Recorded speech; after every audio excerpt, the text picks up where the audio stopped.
Celebrate करते हैं, इसका बहुत आनंद लेते हैं। रंग बिरंगे कपड़े और रंग बिरंगे कल्चर को अपनाकर यहाँ पर हर एक धर्म का और हर एक कल्चर का आदमी इसे धूमधाम से मनाता है। लेकिन सच्चाई तो इस दिन को हासिल करने की ये है कि हमारे जो बुजुर्ग थे आज से 78 साल पहले, 78 साल पहले, ये जरा उनको ध्यान में रखो कि उन्होंने इस दिन को हासिल करने के लिए कितनी मेहनत और मशक्क़त की हो। सिर्फ मेहनत करने से, हमारी तरह जमीन में थोड़े से गोडी करने से पैदा नहीं हो गई ये 15 अगस्त। उसके लिए बहुत से लोगों ने, जैसे सभी जानते हैं, आज तो मीडिया का ज़माना है, इंटरनेट का ज़माना है, हर एक चीज़ को आप ढूंढो आपको मिल जाएगी। कौन कौन से देश के सेनानी थे, वीर थे, जिन्होंने अपनी अपनी कुर्बानियाँ देकर इस देश को आज़ाद करवाया था। तो बच्चों, मैं आपको आपकी जानकारी के लिए बता दूं कि ये 15 अगस्त है। इस 15 अगस्त 1947 को हमारा देश आज़ाद हुआ। अभी आप समझते होंगे कि आज़ाद क्या हुआ भाई। आज तो हम आज भी आज़ाद है, उस वक्त भी आज़ाद होंगे, लेकिन ऐसा नहीं था। आज़ादी का मतलब कि उस वक्त, उससे पहले जो था, हमारा देश जो था वो अंग्रेजों के कब्जे में था। आज जिस प्रकार आप यहाँ पर डांस किया, आपने अलग अलग कल्चर को आपने दर्शाया, आपने अपनी आज़ादी का प्रूफ दिया कि हम आज़ाद हैं, हम गा सकते हैं, हम अपनी मर्जी से जहाँ आ सकते हैं, हम अपनी मर्जी से हर एक कार्य को कर सकते हैं। ये है आज़ादी। लेकिन उस दिन 1947 से पहले की बात करें तो हमारा कोई भी जो था कार्य हम अपनी मर्जी से नहीं कर सकते थे।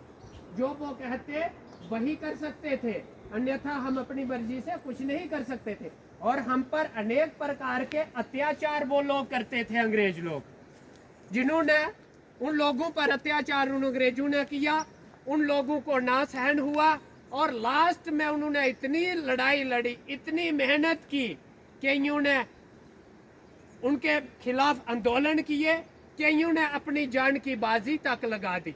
जैसे कि शहीद भगत सिंह का नाम आपने सुना होगा, आप उधमपुर में जाते हो, उनके नाम का एक बहुत बड़ा गोल मार्केट में पार्क भी बना है, उस पार्क का नाम भी शहीद भगत सिंह पार्क।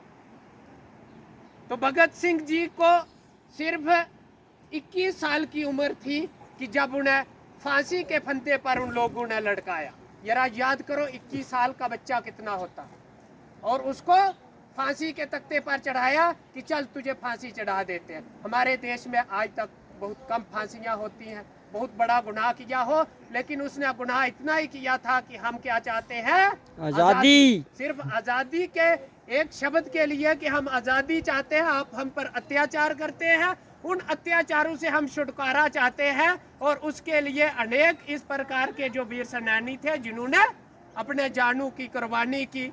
महात्मा गांधी जी को मारा गया, नाथूराम गोडसे ने उन्हें गोली मार दी, चंद्रशेखर आज़ाद जी वो भी फांसी पर चढ़ाए गए। ऐसे ही अलग अलग तांत्या टोपे, रानी लक्ष्मीबाई जैसे कितने, आप इनको इतिहास पढ़ोगे, आप पूरी 2-4 दिन भी इनको नाम रटते रहोगे कि कौन कौन है, आप मैं आपको बता नहीं सकता कितने थे। उस वक्त के हर बच्चे ने, हर पक्षी ने, हर जीव ने इस देश के लिए कुर्बानी दी, और यह दिन हमें हासिल हुआ। इस दिन की ज़्यादातर यही भूमिका है। जो आज हम खून नहीं देते, उनके खून को हम याद करते हैं, और इसे हम इस दिन को सेलिब्रेट करने के लिए हम रंग बिरंगे अलग अलग कल्चर के लोग अलग अलग जगहों पे, अलग अलग इंस्टीट्यूशन पे, अलग अलग स्कूलों में जाकर, यहाँ हो सके तो हम इसको याद करने के लिए हर घर में, हर स्कूल में, हर एक इंस्टीट्यूशन में तिरंगा फहराया जाता है।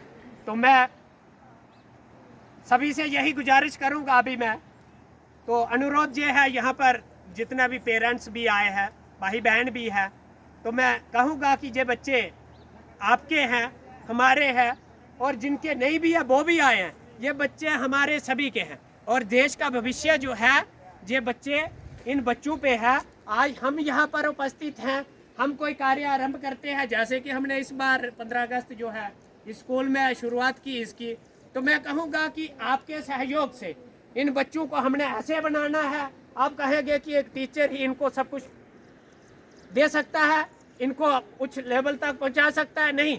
हर एक चीज का, हर एक आदमी का, हर एक सोसाइटी में जितने भी लोग हैं, हमारे जीव जंतु जो हैं, वो भी इन बच्चों को देश के लिए, देश को ऊंचा उठाने के लिए, या देश को उन्नति और तरक्की में ले जाने के लिए और इनके भविष्य को मजबूत करने के लिए आज की बागडोर जो तो अध्यापकों पे है, कुछ बच्चों पे है और कुछ बच्चों के माँ बाप पे है।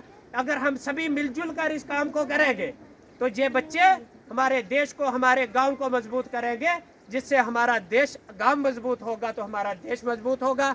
आज किस प्रकार के अत्याचार समाज में हो रहे हैं, हमने उनको भी दूर करना है। इन बच्चों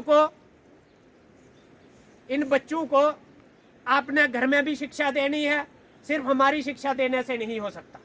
मैं आपको बता दूं, यहाँ पर सभी खड़े हैं, कि आज से पहले जब स्कूल नहीं थे, लोग अनपढ़ थे, वो उनको भी शिक्षा थी।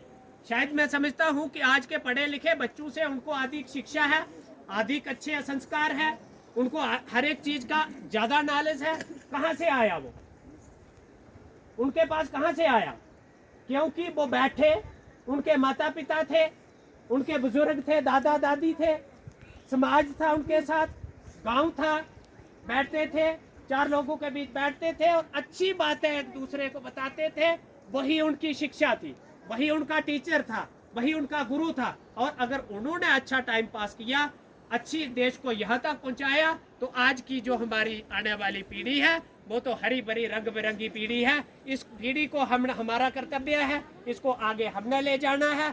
जैसे कि आपने कहा कि यहाँ पर तो हर किस्म के बच्चे हैं हमारे पास, हालांकि इतने बच्चे हैं भाई, कोई तो ढोल बजा रहा है, कोई ताली बजा रहा है, कोई डांस कर रहा है, जहाँ मुरली बजाने वाले हैं।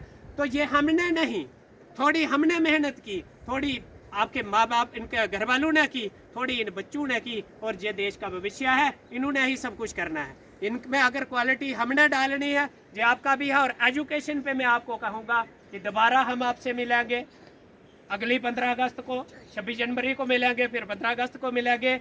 लेकिन तब तक आपने जो कमियां हैं, जो इन बच्चों में है, जो हम में है, वो हमने पूरी कोशिश करनी है, सुधारना है उनको। और मेन मुद्दा हमारा ये है, अभी बचा एजुकेशन का, पढ़ाई का।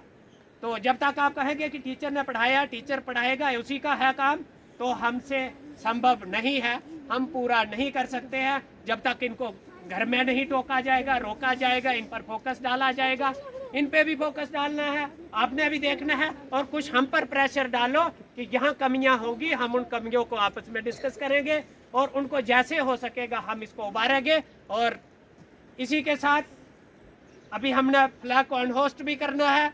तो मैं इस भाषण को अगर मैं बातें करूं तो बहुत सारी हैं, लेकिन यहाँ पर अपनी वाणी को विराम दूंगा। जय हिंद, जय भारत।